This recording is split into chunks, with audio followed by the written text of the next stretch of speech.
Ok, entonces estamos en Apocalipsis 21. Dice en el capítulo 21, versículo 1, dice lo siguiente. Dice, después vi un cielo nuevo y una tierra nueva. Porque el primer cielo y la primera tierra habían dejado de existir. Lo mismo que el mar. Entonces, Dios hace todo nuevo otra vez. Esta es otra profecía que se ha dicho varias veces en la Biblia, tanto en el Antiguo Testamento como en el Nuevo Testamento, ¿verdad? Por ejemplo, cuando Pedro dice, ¿se acuerda que he puesto muchas veces el versículo? Dice que la tierra va a ser quemada, toda la tierra. Aparentemente va a ser aquí en este tiempo. Dice en Pedro, dice, en aquel día los cielos desaparecerán con un estruendo espantoso, los elementos serán destruidos por el fuego, la tierra y toda la que hay en ella será quemada. Ese día los cielos serán destruidos por el fuego y los elementos se retirarán con el calor de las llamas.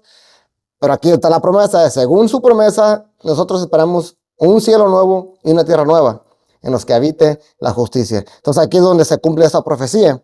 También en el Antiguo Testamento dice lo mismo, dice, presten atención, dice Isaías en Isaías 55, presten atención, que estoy por crear un cielo nuevo y una tierra nueva. No volverán a mencionarse las cosas pasadas, ni se traerán a la memoria. Alégrense más bien y regocíjense por siempre, por lo que estoy a punto de crear. Estoy por crear una Jerusalén feliz, un pueblo lleno de alegría. Ok, entonces esto ya, si el reino milenial iba a ser diferente, esto es totalmente diferente. O sea, dice aquí las cosas pasadas ya ni a la memoria se van a traer. Dice que el Señor va a borrar cada lágrima de nuestros ojos, no va a haber dolor, no va a haber nada.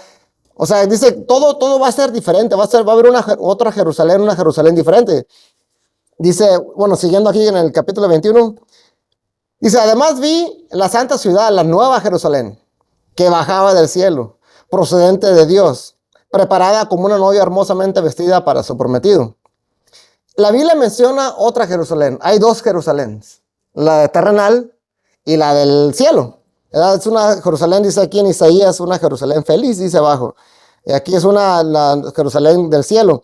Varias veces en la Biblia se menciona esta, por ejemplo, en Gálatas 4:5 se le conoce como la Jerusalén celestial, que es libre y es nuestra madre. En Hebreos 10:11 dice, se le conoce como la ciudad de cimientos sólidos, de la cual Dios es arquitecto y constructor.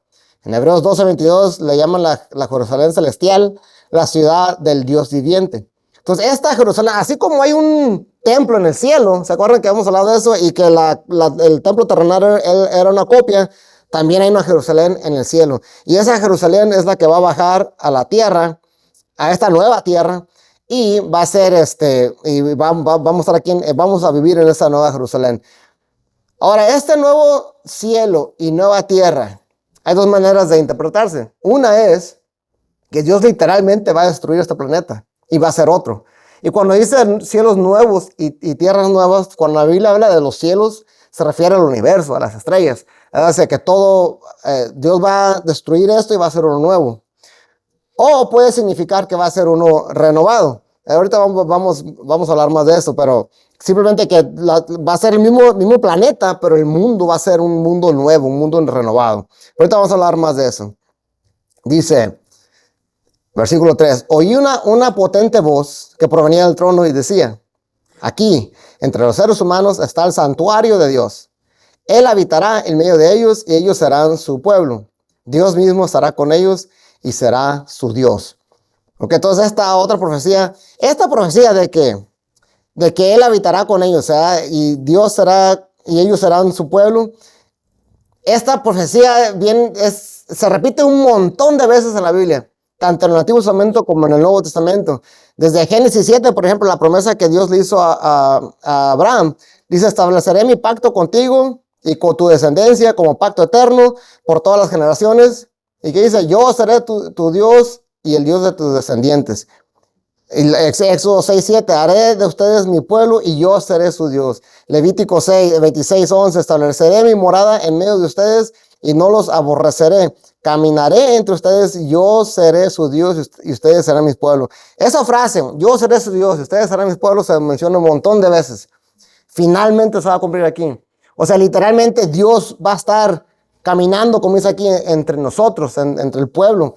O sea, va a ser como cuando en el jardín del Edén. Me imagino, así va a ser esta nueva Jerusalén. En el jardín del Edén no había muerte.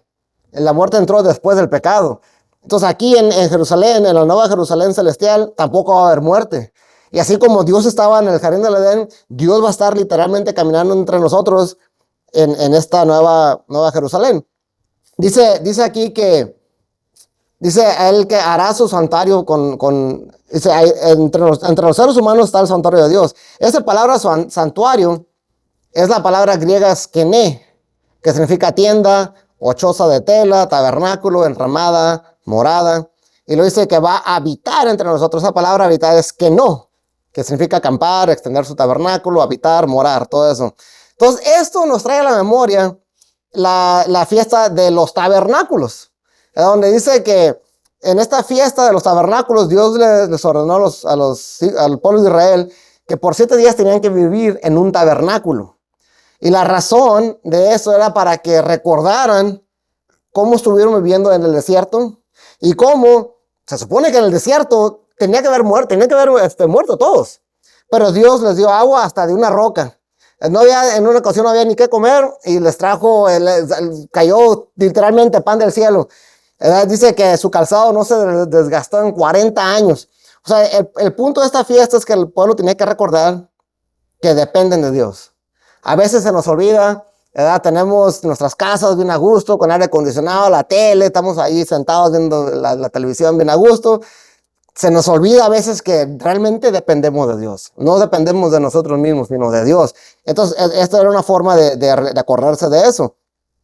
Pero también se miraba al futuro. En Colosenses se dice que todas estas fiestas de Levítico, estas fiestas de Dios, son sombras de lo que va a suceder en el futuro, dicen Colosenses. Y esta es una sombra de lo que iba a pasar en el futuro. O sea, íbamos a estar literalmente en el tabernáculo de Dios. La protección de Él iba a estar ya sobre nosotros literalmente y para siempre. Entonces, aquí es donde se podría decir que se cumple finalmente esta fiesta, esta profecía. Y luego dice Dios mismo estará con ellos. Ahí es donde digo, Dios mismo estará con nosotros, Él habitará con nosotros, va a poner su tabernáculo entre nosotros. Ahora, cuando dice estará con ellos, cuando se dice ellos se refiere a los seres humanos. El que está hablando es un ángel, es una voz que viene del trono, dice, Dios estará con ellos. O sea, nosotros los humanos pudiéramos decir Dios con nosotros, Emmanuel.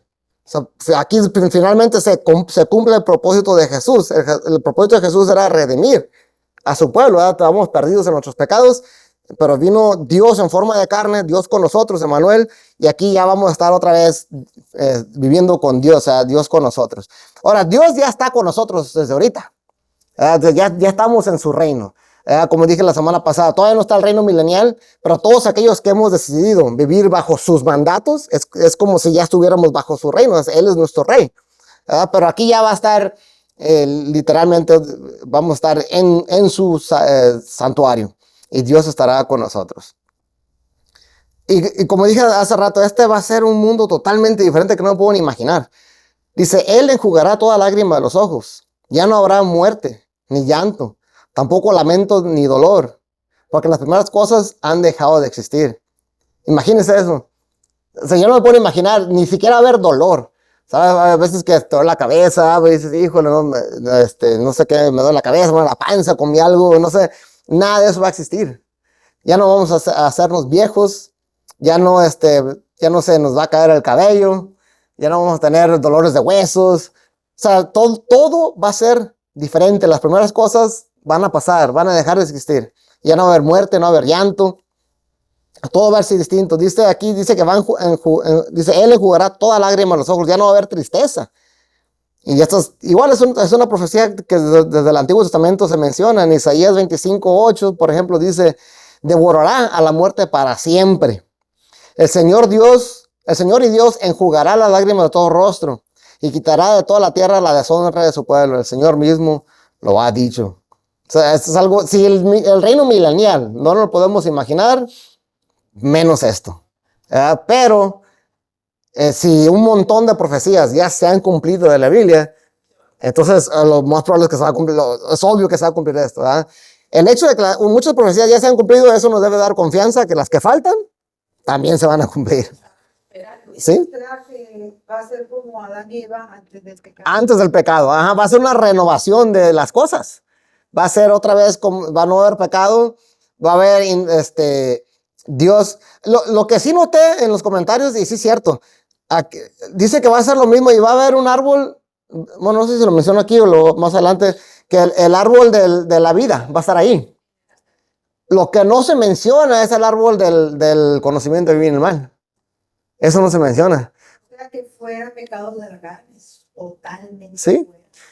Sí, y aparte vamos a ser gente que ya estuvimos, o sea, como que ese árbol de conocimiento del bien y el mal no se va a necesitar, porque ya pasamos por todo ese proceso, ya tenemos ese conocimiento y Dios nos salvó y ahora ya no ocupamos ese árbol, ya no más de la vida.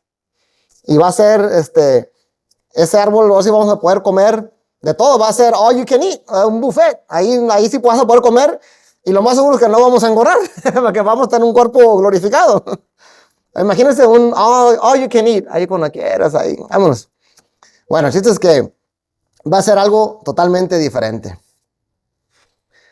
Dice en el versículo 5, el que estaba sentado en el trono dijo, yo hago nuevas todas las cosas. Y añadió, escribe, porque estas palabras son verdaderas y dignas de confianza. Ahí es donde, repito, va a ser nuevas todas las cosas. Las cosas viejas han pasado, el sistema viejo ha pasado. La creación misma va a ser diferente. La creación misma va a ser redimida. Y dice en Romanos 8, decía Pablo que la creación misma desea ser redimida. Dice aquí, la creación misma ha de ser liberada de la corrupción que la esclaviza, porque también está esclavizada. Cuando Adán pecó, dice que la tierra fue maldecida. No dice ustedes van a ser maldecidos, dice por causa de su pecado la tierra va a ser maldita. Por aquí, entonces está corrompida, pero dice que un día va a ser liberada de la corrupción que la esclaviza, para así alcanzar la gloriosa libertad de los hijos de Dios. Sabemos que toda la creación todavía gime a una, como si tuviera dolores de parto. Y cuando empezamos a ver los desastres naturales que hablaban durante las copas y las trompetas, todo eso, es la creación gimiendo como si tuviera dolores de parto.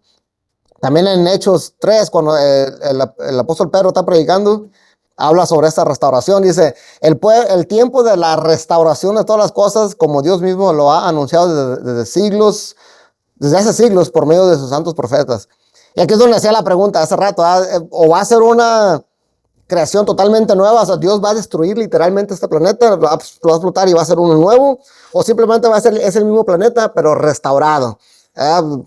No, yo digo, como dice aquí, va a ser restaurado. Versículo 6 dice, también me dijo, ya todo está hecho. Yo soy el alfa y el omega, el principio y el fin. El que tenga sed, le daré a beber gratuitamente de la fuente del agua de la vida. ¿Ok? ¿Y quién es el que nos invita ahorita a que nos da de beber? Cristo, dice una canción que canta Roger, dice que como Él es el agua que al beber nunca más tendremos, de eso está hablando, ¿verdad? Él es el que, por medio de Él, es que podemos llegar a esta fuente de agua viva. Dice que Él es el alfa y el omega, el principio y el fin. Esa palabra, el principio, es la palabra arjé, que significa inicio, pero también significa como jefe, como gobernante, o sea, como el número uno, el principio, el más arriba, el magistrado, el poder, el primero, primeramente, principado, principio. O sea, que esto nos dice que no solamente es el principio, por él empezó la creación, sino que es lo más importante de la creación. Dios es el punto de nuestra vida, adorarlo a Él, glorificarlo a Él. Y luego dice que la palabra, el fin es telos, significa conclusión, pero también significa resultado, significa fin, la meta, significa propósito. O sea, como cuando decimos, a veces la palabra fin tiene dos significados. Fin es como se acabó algo. Una película al final dice fin, ¿qué significa? Ya se acabó. Pero también decimos fin como para decir propósito. Por ejemplo, ¿con qué fin venimos a esos estudios? Para aprender de la Biblia. O sea, ya es otro significado. Entonces, cuando dice que Él es el primero y el fin, no solamente nos está diciendo que Él es el primero, sino que es el más importante de la creación, pero Él es el propósito también de nuestra vida. Es alabarlo a Él, glorificarlo a Él, a vivir conforme a sus mandamientos. O sea, todo es por Él y para Él. todo lo que hagamos, todo. Esto hablamos con los hermanos el lunes, que siempre estamos en la presencia del Señor. Cuando dicen, no, tenemos que estar en la presencia del Señor, a veces pensamos en la oración, vamos a ir a su presencia, vamos a ir a alabar. Dice, pero se nos olvida que siempre estamos en la presencia del Señor, siempre, no importa lo que están haciendo. Dice aquí en Hebreos 17:28, dice, puesto que en Él vivimos, en Él nos movemos y existimos. Todo es por Él y para Él. Entonces, no importa lo que estén haciendo en sus vidas, piensen que están en su presencia. Dice aquí en Colosenses 3:23, dice, hagan lo que hagan, trabajen de buena gana como para el Señor. Todo lo que hacemos es para Él, por Él y para Él, para su propósito. Y decíamos, si estamos trabajando, como le decía el hermano, si Él está pintando, está haciendo un parche en la pared, está en la presencia del Señor, que no se le olvide eso. Si estamos, si la hermana está en fos, a lo mejor está enojada, frustrada por las cosas, recuerda, hermana, que está en la presencia del Señor y lo estamos haciendo para Él. Todo lo que hagamos, cualquier cosa, por más mundano que sea, hay que hacerlo como si fuera para el Señor porque estamos en su presencia. Entonces, todo, hasta la hora de regañar a nuestros hijos, también es para Él y por medio de Él. Y hay que hacerlo pues, de buena manera. Entonces, que no se nos olvide eso. Hay un versículo aquí donde estaba leyendo el otro día en Efesios, donde le dice, Pablo le está dando varias instrucciones a diferentes gentes. Y en esos tiempos recuerdan que había esclavitud todavía. Hasta los esclavos les dicen, háganlo como si fuera para el Señor. O sea, no anden renegando, no anden peleando, no anden, hasta eso, háganlo de buena gana. Obviamente también les dice a los amos, traten bien a sus siervos, porque también ustedes son siervos del Señor y ustedes también tienen un amo. Así no se saben los patrones, háganlo como en tu casa. Pero bueno, en cierta manera, como cristianos, sí tenemos que tener tiene que haber esa diferencia nosotros allá afuera en el mundo. Si en su trabajo hay pleitos, hay envidias, de perdida, nosotros debemos ser diferentes, que digan, con el Rudy puedo contar, con Julio podemos contar, él no reniega, o sea, también no vamos a dejar que nos pisoteen, como dice el dicho, hay que ser mansos, no mensos, pero siempre tratar de hacer las cosas lo mejor posible, como si fuera para el Señor. Ok, luego dice, el que salga vencedor heredará todo esto, y yo seré su Dios, y él será mi hijo. Ok, el que salga vencedor. Ahora, ¿cómo vamos a vencer? Acuérdense en Apocalipsis 12, dice, ellos lo han vencido, ¿cómo? Por medio de la sangre del Cordero y por el mensaje del cual dieron testimonio. No valoraron tanto su vida como para evitar la muerte. Así es como lo vencemos. Como dije hace rato, la fuerza no está en nosotros. No dependemos de nosotros mismos, dependemos de Dios. La fuerza está en Él. Si vamos a vencer, va a ser por medio de Él, no por nosotros mismos. Es por la sangre del Cordero, o sea, por su sangre que ya nos redimió, pero seguir fieles al testimonio. Como dice aquí, no valoraron tanto su vida como para evitar la muerte. O sea, es por medio de sus mandamientos y por medio de la sangre del Cordero. No por nosotros, ni por nuestra inteligencia, ni por nuestra fuerza, no. Por sus mandamientos y por su sangre que hemos sido redimidos. Dice aquí en Romanos, un versículo famoso, somos más que vencedores por medio de aquel que nos amó. Igual, no es por nosotros, es por medio de aquel. Mientras nos mantengamos fieles en el Señor y estemos bajo su protección, vamos a ser vencedores. Ya si nos queremos salir y hacer las cosas por nuestra propia fuerza, nuestra propia inteligencia, vamos a estar fritos. Ahora, el libro de Éxodo es bien interesante porque si leemos todo el libro de Éxodo me gusta mucho porque revela cómo es la salvación. Dios salvó a los egipcios, a los israelitas, antes de dar sus mandamientos. O sea, no es por obras, es por su gracia. Pero después de que los salvó, no los mandó luego a la tierra prometida. Hay un desierto en medio. Y luego les dio los mandamientos. O sea que no cumplieron sus mandamientos para poder ser salvos. Fueron salvos y luego les dio sus mandamientos y los dejó en el desierto. Así nosotros. Dios te salva no por tu obediencia, no porque soy muy bueno, soy muy santo. No, primero te salva, te limpia todos tus pecados. Y luego te dice, aquí están mis mandamientos, obedécelos. Esa es la segunda parte, es la que yo pues creo que muchos hemos sido mal enseñados. O sea, dice, ya me salvó, entonces ya puedo vivir como sea.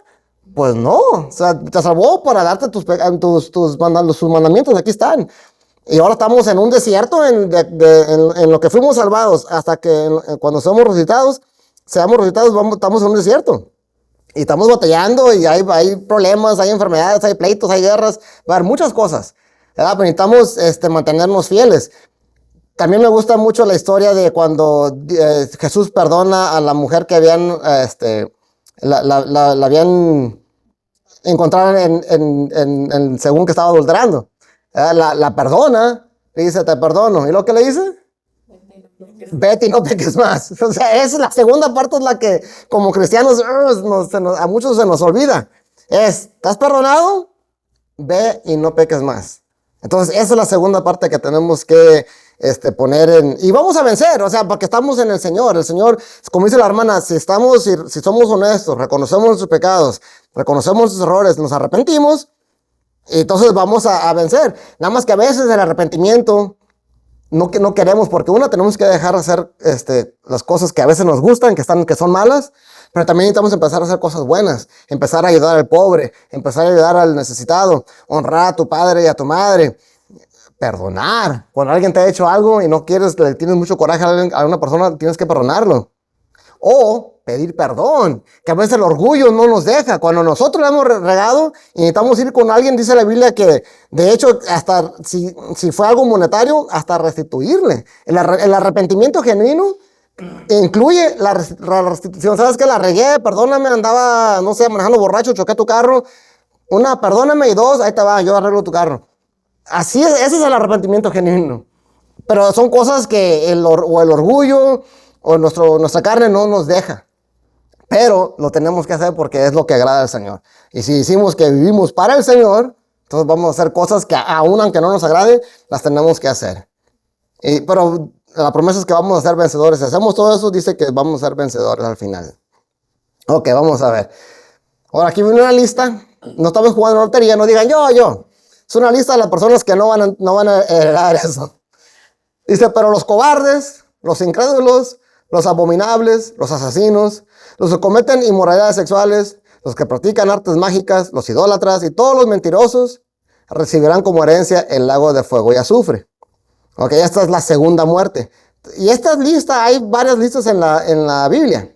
¿Verdad? Por ejemplo, Gálatas 5. Dice, las obras de la carne se conocen bien. Inmoralidad sexual, impureza y libertinaje, idolatría y hechicería, odio, discordia, celos, arrebatos de ira, rivalidades, desacuerdos, sectarismos y envidia, borracheras, orgías y otras cosas parecidas. Les advierto ahora, como antes lo hice, que los que practican tales cosas no heredarán el reino de Dios. Y de esto hablaba el pastor el domingo, de cómo cuando leemos estas listas, nos enfocamos en los pecados grandes, idolatría. Yo jamás, yo no me hinco a ninguna estatua. ¿Verdad? Hechicerías, no, yo nunca hago eso. Pero allí dice envidia, dice arrebatos de ira, dice celos. ¿Cuántos en la iglesia sí hacemos eso? Rivalidades, y los pone al mismo nivel, como decía el pastor. Participar en orgías y tener arrebatos de ira, según esta lista, está el mismo. Es la obra de la carne y la consecuencia es la misma. No heredarán el reino de Dios. Somos rápidos para juzgar a los otros, pero con los otros que menciona ahí, nos hacemos, ahí no lo queremos ver.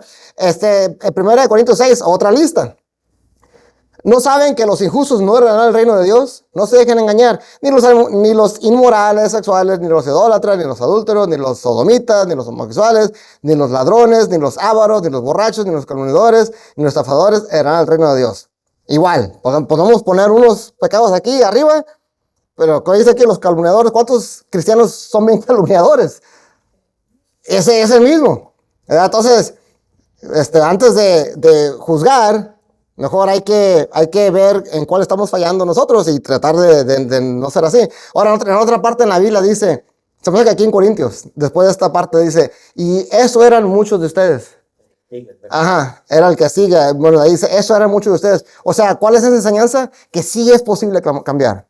A veces la gente tiene arrebatos de ira, de chiquitos crecieron así, vienen enojones. Puedes cambiar por el poder de Cristo. Tal vez eres adúltero, eres no, ladrón, lo que sea, avaro, lo que sea. Borracho, ajá, muchos casos, es bien difícil dejar el alcohol, hermano. Yo conozco gente que son alcohólicos, o sea, literalmente alcohólicos y no pueden dejarlo, es bien difícil. Es una de las adicciones que si lo dejas de un día para otro te puedes morir, ¿sí sabes eso? El alcoholismo es una de las adicciones que si lo dejas de un día para otro te puedes morir. Tiene que ser poco a poco. O sea, no es fácil, es difícil. Pero cuando dice, eso eran algunos de ustedes, eso nos dice que sí podemos cambiar, sí hay poder en el Señor.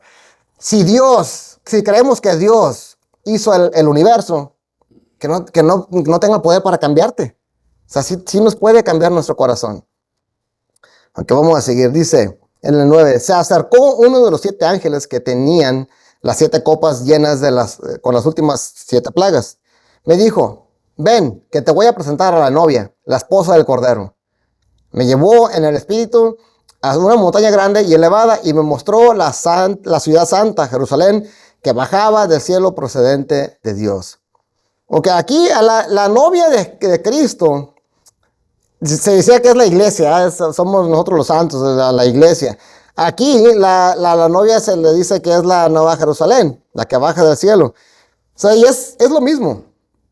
No es que Jesús tenga 2 esposas, no tenga 2 novias. Es lo mismo. Nosotros, los que vamos a ser salvos, la iglesia colectiva, somos esa nueva Jerusalén. O sea, cuando dice la nueva Jerusalén, está hablando de nosotros. Como cuando habla de la iglesia, no está hablando del templo, está hablando de las personas. Igual aquí cuando dice la nueva Jerusalén, está hablando de las personas que vamos a estar ahí, esa nueva ciudad, y los que vamos a estar viviendo ahí, todos nosotros somos esa nueva, la esposa del Señor, de Cristo. Ahora aquí va a describir cómo está esta ciudad. Dice, resplandecía con la gloria de Dios, y su brillo era como el de una piedra preciosa, semejante a una piedra de jaspe transparente. Tenía una muralla grande y alta, y 12 puertas custodiadas por 12 ángeles, en las que estaban escritos los nombres de las 12 tribus de Israel. 3 puertas daban al este, 3 al norte, 3 al sur, 3 al oeste.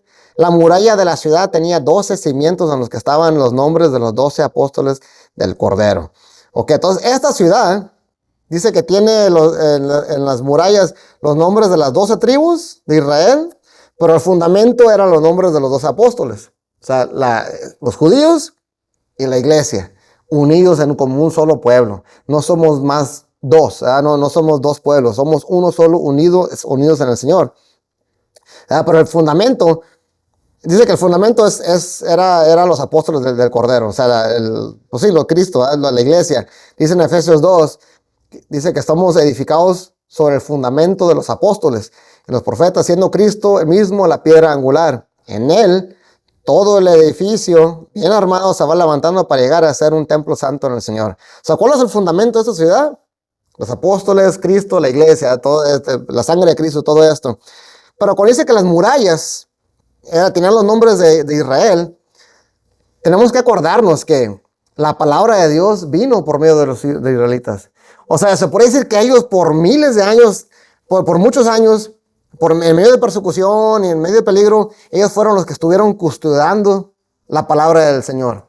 Fue por medio de ellos, por haber custodiado, guardado, por haber siempre habido un remanente fiel en Jerusalén, fue que esa palabra llegó a nosotros. Ellos fueron los custodios de la palabra del Señor. Que no se nos olvide eso. Dice en Romanos 9, hablando de ellos, de los judíos, dice, de ellos son la adopción como hijos, la gloria divina, los pactos, la ley, el privilegio de adorar a Dios, el de contar con sus promesas. De ellos son los patriarcas y de ellos, según la naturaleza humana, nació Cristo. O sea, todo lo que tenemos viene por medio de ellos, porque Dios los utilizó a ellos. Por eso ahí mismo Romanos dice, no sean arrogantes con ellos, no se creen muy, no digan, ya lo reemplazamos nosotros, ahora nosotros somos el pueblo de Dios. No, ellos siguen siendo, hay promesas para ellos que son inquebrantables. Dios no puede quebrar sus promesas. Entonces, las murallas nos recuerdan que ellos fueron los custodios de su palabra, pero al final de cuentas tomamos el fundamento es Cristo, es la iglesia. Vamos a seguir, dice, el ángel que hablaba conmigo llevaba una vara de oro para medir la ciudad, sus puertas y su muralla. La ciudad era cuadrada, medía lo mismo de largo que de ancho. El ángel midió la ciudad con la vara y midió 12 estadios, es decir, aproximadamente 2.200 kilómetros. Eso lo agarré de ahí de una nota. Dice, su longitud, su anchura y su altura eran iguales. Midió también la muralla que tenía 144 codos, es aproximadamente 65 metros, según las medidas humanas que el ángel empleaba. O sea, ¿cuántos de aquí a ahí? ¿Unos 3 metros? Ahora imagínense una muralla de 65 metros. Si ahí nomás son 3, 4, imagínense, bien alta. Pero ¿cuánto medía de ancho? 2.200 kilómetros. Yo me fui a Google, más o menos dije, ¿cuánto es 2.200 kilómetros más o menos? Y más o menos de Coachella hasta allá, hasta la orilla, viene siendo Austin, hasta Houston, Texas. Hasta allá, esa es una sola ciudad. O sea, imagínense una ciudad grandísima. Si lo interpretamos literal, ¿eh? Dice que es cuadrada, se va a hacer así y así y así. O sea, abarca casi todo Estados Unidos. Aquí, estas ciudades grandes que hoy conocemos como Los Ángeles, San Diego, todos ahí se miran como puntitos nomás. Esta una ciudad va a ser bien grande. Pero bueno, así es. Ahora dice que va a describir estas murallas gigantescas, las describe de esta manera. Dice, la muralla estaba hecha de jaspe y la ciudad era de oro puro semejante al cristal pulido. Los cimientos de la muralla de la ciudad estaban decorados con toda clase de piedras preciosas. El primero con jaspe, el segundo con zafiro, el tercero con ágata, el cuarto con esmeralda, el quinto con ónice, el sexto con rubí, el séptimo con crisólito, el octavo con berilo, el noveno con topacio, el décimo con crisoprasa, el undécimo con jacinto y el deudécimo con amatista. Las 12 puertas eran 12 perlas y cada puerta estaba hecha de una sola perla. La calle principal de la ciudad era de oro puro como cristal transparente. O sea, estas murallas estaban hechas o adornadas con estas piedras preciosas. Ahora, al hacer este estudio me di cuenta de algo bien interesante. Todo lo que existe, dice que los materiales que existen en el mundo, hay dos tipos de materiales. Unos se llaman isotrópicos y los otros son anisotrópicos. Todos los materiales. Las piedras preciosas también. Hay dos tipos de piedras preciosas. Las piedras preciosas isotrópicos y las piedras preciosas anisotrópicos. Ahora, ¿cuál es la diferencia? Y cortar una rebanada muy delgada para propósitos microscópicos. Y luego se proyectó luz polarizada cruzada a través de ellos, para ver qué pasa, para decirlo de manera muy burda. ¿Qué les sucede a estas piedras preciosas en luz pura?